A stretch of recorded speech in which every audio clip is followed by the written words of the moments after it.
বিএনপির প্রার্থী তালিকা নিয়ে নতুন গুঞ্জন ছড়াচ্ছে। বলা হচ্ছে আগে যারা মনোনয়ন পেয়েছিল তাদের মধ্যে কিছু লোক এবার বাদ যেতে পারে। আসলে ঘটনা কি সত্য? আসুন সহজভাবে জেনে নেই। বিএনপি যে প্রাথমিক তালিকা দিয়েছে এটা কিন্তু চূড়ান্ত নয়। দলের ভেতর থেকে পাওয়া তথ্য অনুযায়ী অন্তত 25 থেকে 30টি আসন পরিবর্তনের কথা ভাবছে দল। সংবাদ মাধ্যমে দেখা গেছে দল মনোনয়নপ্রাপ্তদের আবার যাচাই করছে, মানে যারা আগে নাম পেয়েছিল তাদের সবাই চূড়ান্তভাবে টিকে নাও থাকতে পারে।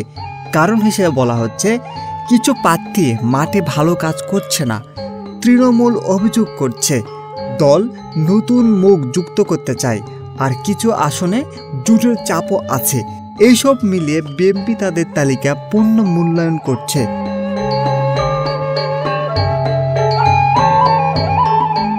এখন প্রশ্ন, আগে যারা মনোনয়ন পেয়েছিল তারা কি সত্যি বাদ যেতে পারে? সংবাদগুলো স্পষ্ট বলা হচ্ছে হ্যাঁ, কিছু প্রার্থী বাদ যেতে পারে, কারণ প্রাথমিক তালিকায় পরিবর্তন হওয়ার সম্ভাবনা দল নিজেই স্বীকার করছে। অর্থাৎ গুঞ্জন পুরোপুরি মিথ্যা নয়, পরিবর্তন সত্যি হতে পারে। তাই এখন যাদের নাম তালিকায় আছে তাদের জন্য এখনও কোনো গ্যারান্টি নেই।